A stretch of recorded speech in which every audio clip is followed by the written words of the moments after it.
Assalamualaikum warahmatullahi wabarakatuh. Eh, dalam video ini saya akan membahas tentang strategi pembelajaran matematika dengan ada 8 buah materi untuk eh, ulangan tengah semester dengan dosen pengampu Ibu Nita Putri Utami. Dengan saya sendiri itu Korina Bawi dengan NIM 2014040036. Materi yang akan dibahas di sini yaitu yang pertama hubungan antara model, metode, pendekatan, teknik, taktik, dan strategi. Yang kedua, strategi belajar mengajar. Yang ketiga, aliran psikologi tingkah laku. Yang keempat, teori psikologi kognitif, teori psikologi kognitif. Yang kelima, kemampuan dasar mengajar. Yang keenam, pendekatan konstruktivisme dalam pembelajaran matematika. Yang ketujuh, pendekatan pemecahan masalah matematika. Yang kedelapan, pendekatan open-ended dalam pembelajaran matematika. Kalau kita masuk yang pertama, hubungan antara model, metode, pendekatan, teknik, taktik, dan strategi. Oke, sebelum kita masuk ke dalam hubungannya, mari kita bahas satu persatu pengertian dari pengertiannya. Yang pertama itu model pembelajaran. Model pembelajaran adalah suatu perencanaan atau suatu pola yang digunakan sebagai pedoman dalam merencanakan pembelajaran di kelas atau pembelajaran dalam tutorial dan untuk menentukan perangkat-perangkat pembelajaran termasuk di dalamnya buku-buku, film, komputer, kurikulum, dan lain-lainnya. Ini menurut Joyce tahun 1992. Yang kedua yaitu metode pembelajaran. Metode pembelajaran dapat diartikan sebagai cara yang digunakan untuk mengimplementasikan rencana yang sudah disusun dalam bentuk kegiatan nyata dan praktis untuk mencapai tujuan pembelajaran. Yang ketiga, pendekatan pembelajaran dapat diartikan sebagai titik tolak atau sudut pandang kita terhadap proses pembelajaran yang merujuk pada pandangan tentang terjadinya suatu proses yang sifatnya masih sangat umum. Di dalamnya mewadahi, menginspirasi, menguatkan, dan melarati metode pembelajaran dengan mencakup teoritis tertentu. Yang keempat, teknik pembelajaran. Teknik pembelajaran dapat diartikan sebagai cara yang dilakukan seseorang dalam mengimplementasikan suatu metode secara spesifik. Misalkan menggunakan metode ceramah pada kelas dengan jumlah siswa yang relatif banyak membutuhkan teknik tersendiri. Yang tentunya secara teknis akan berbeda dengan menggunakan metode ceramah pada kelas yang jumlah siswanya terbatas. Yang kelima, taktik pembelajaran. Taktik pembelajaran merupakan gaya seseorang dalam melaksanakan metode atau teknik pembelajaran tertentu yang sifatnya individual. Misalkan terdapat dua orang sama-sama menggunakan metode ceramah, tetapi mungkin akan sangat berbeda dalam taktik yang digunakannya. Yang keenam, strategi pembelajaran. Strategi pembelajaran adalah suatu kegiatan pembelajaran yang harus dikerjakan guru dan siswa agar tujuan pembelajaran dapat dicapai secara efektif dan efisien. Selanjutnya kita masuk dalam hubungan antara model, strategi, pendekatan, metode, teknik, dan taktik. Kita buat dalam diagram Venn. Di sini model pembelajaran rangkaian pendekatan, strategi, metode, dan teknik-teknik pembelajaran. Pendekatan pembelajaran, pandangan, filsafat, hakikat, teoritis bahasa atau pembelajaran bahasa. Strategi pembelajaran, konsep atau rencana pembelajaran secara utuh. Metode pembelajaran, prosedur dalam pembelajaran atau kerangka proses pembelajaran. Teknik pembelajaran secara cara khas yang operasional atau tindakan. Taktik pembelajaran gaya dalam melaksanakan metode teknik secara individu.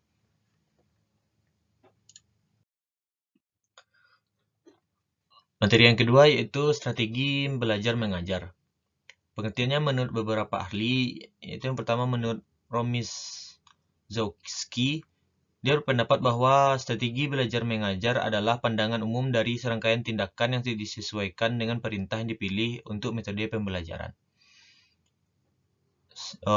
Yang kedua itu Aswan Zain dan Saiful Bahri. Strategi belajar mengajar adalah model umum kegiatan siswa dalam melaksanakan kegiatan belajar untuk mencapai tujuan yang diuraikan. Yang ketiga, Alim Sumarno. Strategi belajar mengajar dapat diartikan sebagai kegiatan yang dipilih oleh siswa untuk instruktur dalam proses pembelajaran yang dapat memberikan siswa dengan fasilitas untuk mencapai tujuan pembelajaran tertentu. Selanjutnya, Sadiman.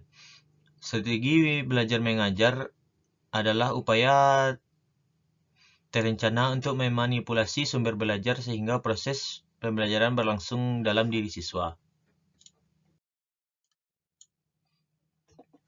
Selanjutnya, komponen dalam menyusun strategi. Yang pertama, menetapkan perubahan yang diharapkan, menetapkan pendekatan, menetapkan metode, lalu menetapkan nama keberhasilan. Tujuan strategi belajar mengajar. Mempermudah guru untuk membuat penilaian, membantu memudahkan guru dalam menentukan kegiatan belajar dan sarana belajar.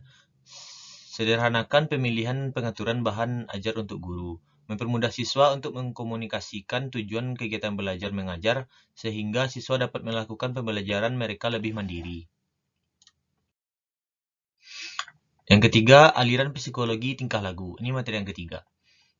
Ada beberapa teori dari beberapa ahli, yaitu teori Thorndike, yang kedua teori Skinner, yang ketiga teori Ausubel, yang keempat teori Gagne, yang kelima teori Pavlov, yang keenam teori Bandura, yang ketujuh aliran latihan mental.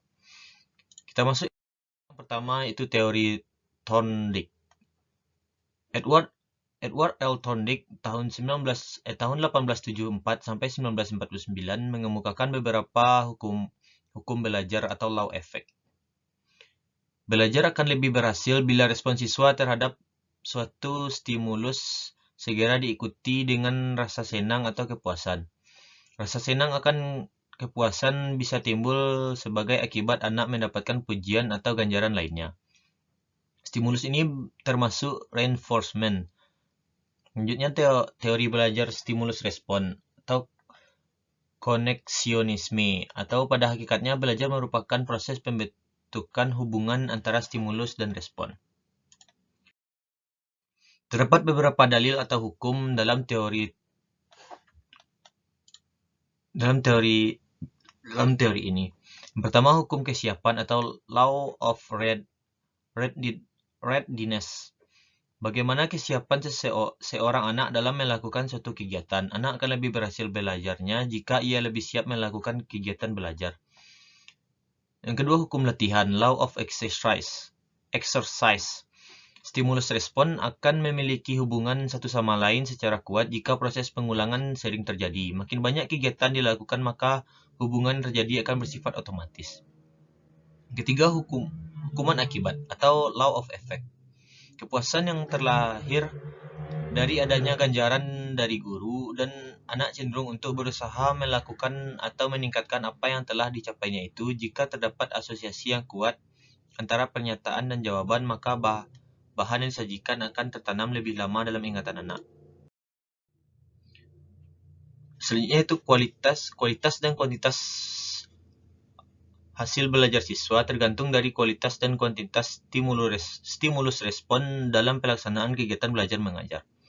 Metode pemberian tugas. Metode pemberian tugas atau drill dan practice akan lebih cocok untuk penguatan dan hafalan. Selanjutnya kita masuk dalam teori Skinner. Burrhus Frederick Skinner mengajar ganjaran atau penguatan mempunyai peranan yang amat penting dalam proses belajar. Ganjaran adalah respon yang sifatnya menggembirakan dan merupakan tingkah laku yang sifatnya subjektif. Penguatan, sesuatu yang mengakibatkan meningkatnya kemungkinan suatu respon akan lebih mengarah kepada hal-hal yang bersifat dapat diamati dan diukur. Selanjutnya kita masuk ke dalam teori Ausubel. Belajar bermakna dan pentingnya pengulangan sebelum belajar dimulai. Belajar menemukan beberapa dengan belajar menerima. Belajar menghafal beberapa dengan belajar bermakna.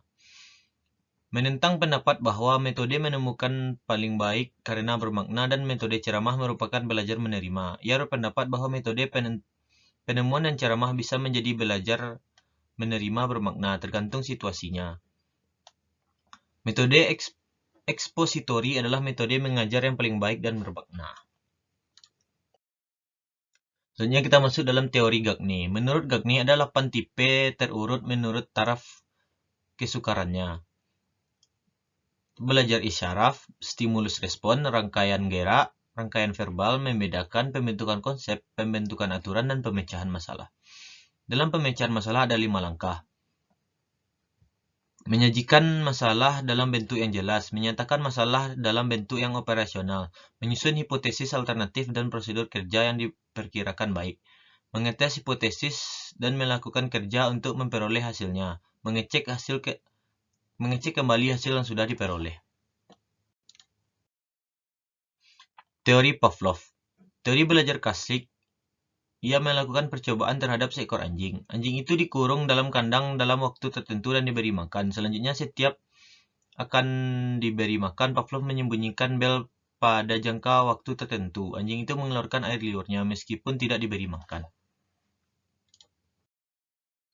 Teori Bandura. Siswa belajar melalui meniru, bukan mencontek.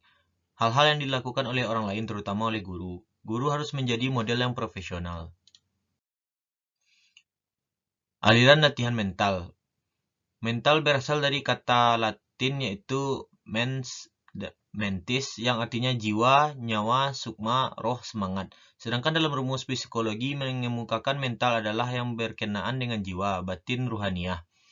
Mental secara istilah dapat diartikan dengan semangat jiwa yang tegar, yang aktif, yang mempengaruhi perilaku hidup dan kehidupan manusia. Aliran ini berkembang sampai dengan abad ke-20 yang mengemukakan bahwa struktur otak manusia terdiri atas gumpalan-gumpalan otot. Materi yang keempat yaitu aliran psikologi kognitif. Di materi ini ada 6 teori dari beberapa ahli, yaitu teori Piaget, teori Brunner, teori Gestalt, teori Brownell, teori Dieves, dan teori Van Hill. Yang pertama, teori Piaget.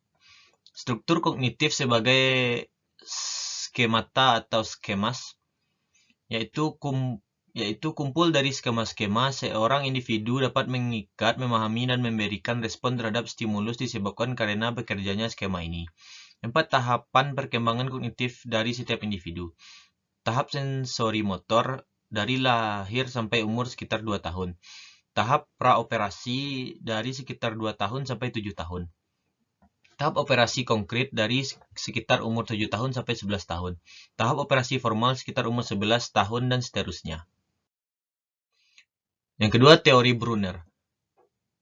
Bahwa belajar matematika akan lebih berhasil jika proses pengejaran diarahkan kepada konsep-konsep dan struktur yang terbuat dalam pokok bahasan yang diajarkan. Dalam proses belajarnya, anak melewati 3 latihan, yaitu tahap enaktif, yaitu anak secara langsung terlihat dalam memanipulasi atau mengotak-atik objek. Yang kedua, tahap ikonik. Kegiatan yang dilakukan anak berhubungan dengan mental yang merupakan gambaran dari objek-objek yang dimanipulasinya. Yang ketiga, tahap simbolik. Anak memanipulasi simbol-simbol atau lambang-lambang optik tertentu. Brunner menetapkan beberapa dalil, diantaranya dalil penyusunan, dalil notasi, dalil kekontrasan dan dalil keanekaragaman, dalil pengaitan. Lanjut, kita masuk ke teori Gestalt. Telah berkembang sejak sekitar abad ke-19, dimulai dengan Gestalt 1, kemudian berkembang hingga Gestalt 2. Teori Gestalt 2 yaitu psikoanalisis, yaitu tentang fungsi dan perilaku psikologis manusia. Tokoh-tokohnya Sigmund Freud, Carl Gustav Jung, Alfred Adler. Teori psikoanalisis dari Gestalt 2 berkaitan dengan struktur kepribadian manusia yang terdiri dari ide, ego, dan superego. Ide yaitu struktur yang paling mendasar dari kepribadian. Ego yaitu struktur kepribadian yang mengkontrol kesadaran dan mengambil keputusan atau perilaku manusia. Superego yaitu merefleksikan nilai-nilai sosial dan menyadarkan individu atas tuntunan moral. Tokoh aliran Gestalt 1 adalah John Dewey. Ia mengemukakan bahwa belajar harus mengutamakan pengertian, memerhatikan kesiapan intelektual siswa, mengatur kelas agar siswa siap belajar. Selanjutnya, teori Brownell. Didasarkan pada keyakinan bahwa anak-anak pasti memahami apa yang sedang mereka pelajari jika belajar secara permanen atau secara terus-menerus untuk waktu yang lama. Brownell menyatakan bahwa belajar matematika harus merupakan belajar bermakna dan belajar pengertian. Sesuai dengan teori Gestalt atau latihan hafal sangat penting yang ditetapkan setelah tertanamnya pengertian. Kekeliruan. Belajar tidak melalui latihan hafal dan mengasah otak atau dongkrit disiplin formal, tapi melalui bagaimana anak berbuat, berpikir, memperoleh, dan lain-lain. Teori Zoltan Paus-Diniel. Zoltan Paus-Diniel adalah seorang matematikawan yang memusatkan perhatiannya pada cara-cara pengajaran terhadap anak. Ada 6 tahap, yaitu tahap bermain bebas, tahap permainan, tahap penelahan bersama sifat, tahap representasi, tahap simbolisasi, yang 6 tahap formalisasi. Selanjutnya teori Van Heel. Van Heel adalah seorang guru matematika bangsa Belanda yang mengadakan penelitian dalam pengajaran geometri. Menurut Van Heel, ada 3 unsur utama dalam pengajaran geometri, yaitu waktu, materi pengajaran, dan metode pengajaran yang diterapkan. Materi yang kelima, kemampuan dasar mengajar. Pengertian kemampuan dasar mengajar. Kemampuan dasar mengajar adalah genetic teaching skill atau keterampilan dasar teknik instruksional, yaitu keterampilan yang bersifat generik atau mendasar atau umum yang harus dikuasai oleh setiap guru, terlepas dari tingkat kelas dan bidang studi yang diajarkannya. Macam-macam kemampuan dasar mengajar. Keterampilan membuka dan menutup pelajaran. Menurut Sugeng Parato, yang dimaksud dengan siasat membuka pelajaran ialah usaha atau kegiatan yang dilakukan oleh guru dalam setting belajar mengajar untuk menciptakan prakondisi sehingga perhatian para sikap mental siswa dapat digiring atau siap serta involve pada persoalan atau kegiatan yang akan dilakukan. Keterampilan bertanya. Selanjutnya, Sugeng Paranto menyebutkan dalam proses mengajar bertanya memegang peran penting. Keterampilan memberi penguatan merupakan suatu alat pendidikan yang menyenangkan berupa pujian, hadiah, dan tanda penghargaan yang bertujuan untuk memperkuat tingkah laku anak didik yang sudah baik. Atau juga sebagai suatu keterampilan yang memberi penguatan berupa respon positif dari guru kepada anak didik yang telah melakukan perbuatan yang baik. Keterampilan memberikan penguatan dalam mengajar.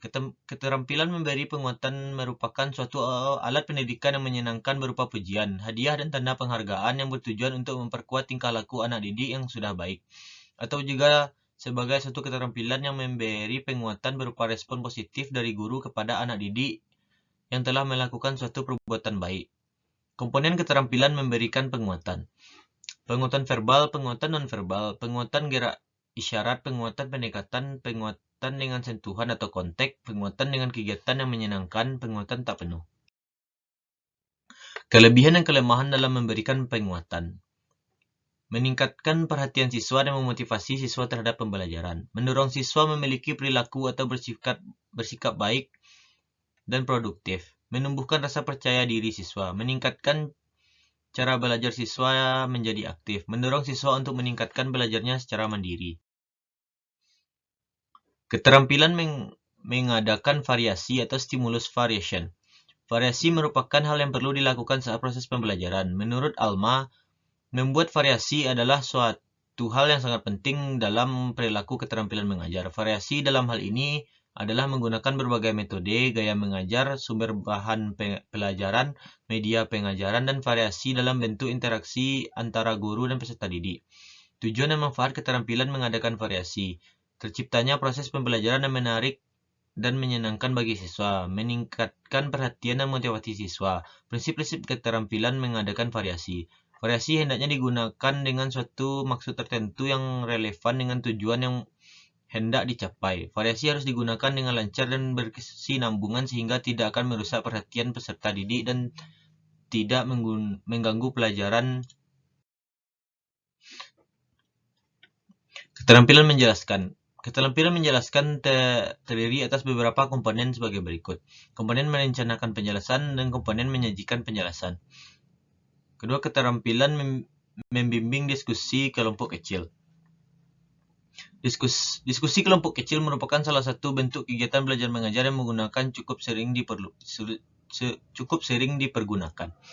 Komponen keterampilan memutuskan perhatian, menjelaskan masalah atau urusan pendapat, menganalisis pandangan siswa atau mahasiswa, meningkatkan urusan, menyebarkan kesempatan berpartisipasi, dan menutup diskusi. Keterampilan mengelola kelas. Keterampilan mengelola kelas adalah keterampilan dalam menciptakan dan mempertahankan kondisi kelas yang optimal guna terjadinya proses belajar mengajar yang serasi dan efektif. Komponen keterampilan. Yang pertama, keterampilan yang berhubungan dengan menciptakan dan pemeliharaan kondisi belajar yang optimal. Keterampilan yang berhubung dengan mengendalikan kondisi belajar yang optimal. Prinsip penggunaan. Kehangatan dan antisipasian dalam mengajar dan dapat menciptakan iklim kelas yang menyenangkan. Yang kedua, menggunakan kata-kata atau tindakan yang dapat menentang siswa untuk berpikir. Yang ketiga, menggunakan berbagai variasi yang dapat menghilangkan kebosanan, keluasan guru atau dosen dalam pelaksanaan tugas. Keterampilan mengajar kelompok kecil dan perorangan. Komponen keterampilan. Keterampilan mengadakan pendekatan secara pribadi, keterampilan mengorganisasikan, keterampilan membimbing memudahkan belajar, keterampilan merencanakan dan melaksanakan kegiatan belajar mengajar. Prinsip penggunaan. Variasi pengorganisasian kelas besar, kelompok, perorangan disesuaikan dengan tujuan yang hendak dicapai. Kemampuan siswa, ketersediaan fasilitas, waktu, serta kemampuan guru. Tidak semua topik yang diajarkan secara efektif dalam kelompok kecil dan perorangan. Informasi untuk sebagiannya disampaikan secara klasikal. Pengajaran kelompok kecil yang efektif selalu diakhiri dengan suatu klumasi berupa rangkuman. Materi yang keenam yaitu pendekatan konstruktivisme dalam pembelajaran matematika. Pendekatan konstruktivisme merupakan pendekatan dalam pembelajaran yang lebih menekankan pada tingkat kreativitas siswa dalam menyalurkan ide-ide baru dapat diperlukan bagi mengembangkan diri siswa yang didasarkan pada penguatan. Pada dasarnya, pendekatan konstruktivisme sangat penting dalam peningkatan dan mengembangkan pengetahuan yang dimiliki oleh siswa berupa keterampilan dasar yang dapat diperlakukan dalam mengembangkan diri siswa dalam lingkungan sekolah maupun dalam lingkungan masyarakat. Ciri-ciri pendekatan konstruktivisme. Dengan adanya pendekatan konstruktivisme, pengembangan pengetahuan bagi peserta didik dapat dilakukan oleh siswa itu sendiri melalui kegiatan penelitian atau pengamatan langsung sehingga dapat menyalurkan ide-ide baru sesuai dengan pengalaman dengan menemukan fakta yang sesuai dengan kajian teori. Antara pengetahuan-pengetahuan yang ada harus ada ketertarikan dengan pengalaman yang ada dalam siswa. Setiap siswa mempunyai peranan penting dan menemukan apa yang dipelajari. Peran guru hanya sebagai pembimbing dan menyediakan materi atau konsep yang dipelajari serta memberikan peluang kepada siswa untuk menganalisis sesuai dengan materi yang dipelajari. Langkah-langkah pembelajaran konstruktivisme. Langkah-langkah dalam pengelolaan pembelajaran yang konstruktivisme akan dilihat dari 3 sisi, yaitu sebelum guru mengajar, selama proses pembelajaran, dan sesudah proses pembelajaran. Implementasi pendekatan konstruktivisme dalam pembelajaran matematika. Konsep-konsep matematika tersusun secara hierarkis, terstruktur, logis, dan sistematis, mulai dari konsep yang paling kompleks sebagai dasar untuk memahami topik atau konsep selanjutnya.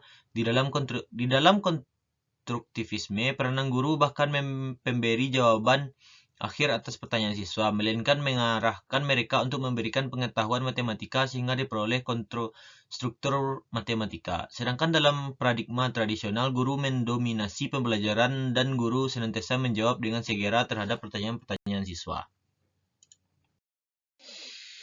Pembelajaran matematika yang menggunakan pendekatan konstruktivisme pada strategi yang sesuai dengan kondisi tersebut adalah dengan pemberian tugas rumah, karena dapat memberikan suatu motivasi kepada siswa untuk memahami satu konsep secara utuh melalui pengajaran tugas dan kondisi dan situasi yang tidak hanya terpaku pada ruang kelas dan keterbatasan waktu dalam proses belajar.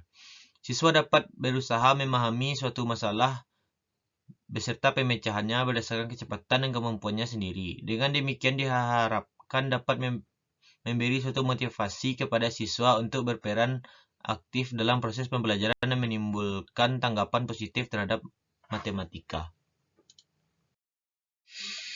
Kelebihan pembelajaran konstruktivisme. Pembelajaran berdasarkan konstruktivisme memberikan kesempatan kepada siswa menggunakan gagasan secara eksplisit dengan menggunakan bahasa siswa sendiri, berbagai gagasan dengan temannya, dan mendorong siswa memberikan penjelasan tentang gagasannya.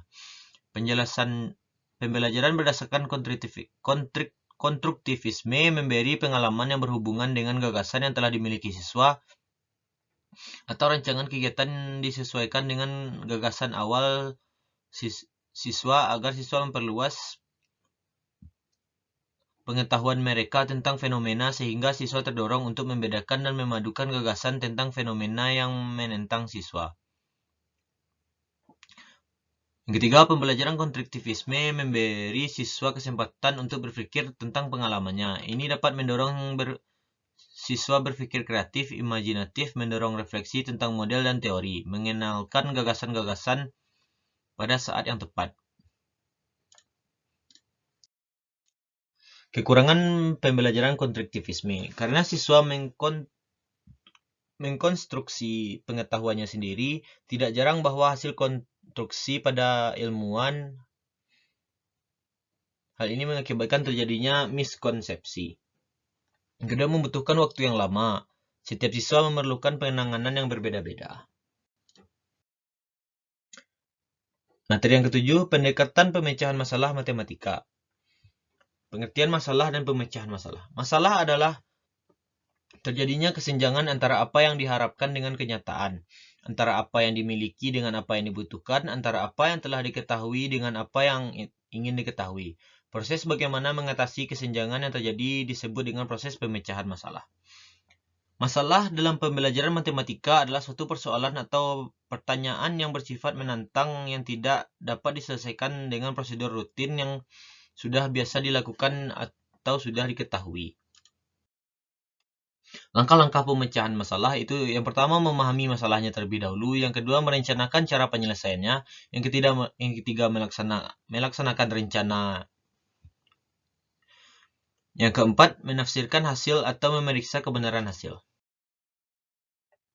Beberapa strategi pemecahan masalah. 1. Mempermudah atau menyederhanakan bentuk persoalan sehingga yang pada awalnya sulit diterima menjadi mudah dipahami. Yang kedua, mencoba-coba. Strategi ini dilakukan untuk mendapat gambaran umum penyelesaian. Untuk itu diperlukan analisis yang tajam dari seorang pemecah masalah. Membuat diagram untuk membantu mempermudah masalah agar didapat gambaran penyelesaian. Mencobakan pada soal yang lebih sederhana. Strategi ini berkait dengan penggunaan contoh-contoh khusus yang lebih mudah dan lebih sederhana sehingga gambaran umum penyelesaian masalah akan lebih mudah dianalisis dan akan lebih mudah ditemukan. Yang kelima, membuat tabel. Membantu jalan pikiran menganalisis permasalahan sehingga tidak hanya dibayangkan dengan kemampuan otak yang terbatas. Yang keenam, menemukan pola. Mencari keteraturan-keteraturan sehingga ditemukan penyelesaiannya berdasarkan keteraturan yang ditemukan.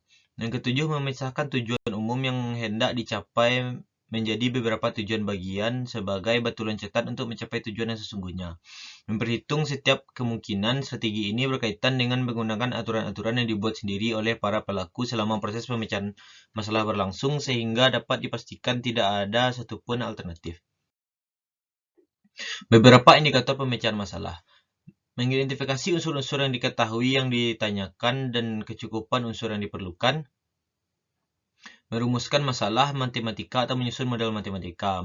Menerapkan strategi untuk menyelesaikan berbagai masalah dalam dan di luar matematika. Menjelaskan atau menginterpretasikan hasil sesuai permasalahan asal. Menggunakan matematika secara bermakna. Materi yang ke-8 itu pendekatan open-ended. Pendekatan open-ended merupakan salah satu upaya inovasi pendekatan matematika yang pertama kali dilakukan oleh para ahli pendidikan matematika Jepang. Pendekatan ini lahir sekitar 20 tahun yang lalu dari hasil penelitian yang dilakukan oleh Shigeru Shimada, Toshio Sawada, Yoshiko Yashimoto, dan Kenichi Shibuya. Tujuan dari pendekatan open-ended menurut Nohda ialah untuk membantu mengembangkan kreatif dan pola pikir matematis siswa melalui problem solving secara instan. Mengkonstruksi problem. Sajian permasalahan melalui situasi fisik yang nyata di mana konsep-konsep matematika dapat diamati dan dikaji siswa. Soal-soal pembuktian dapat diubah sedemikian rupa sehingga siswa dapat menemukan hubungan dan sifat-sifat dari variabel dalam persoalan itu.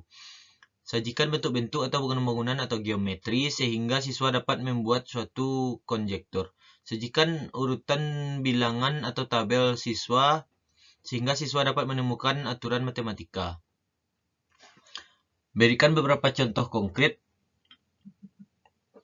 dalam beberapa kategori sehingga siswa bisa mengelaborasi sifat-sifat contoh itu untuk menemukan sifat-sifat yang umum.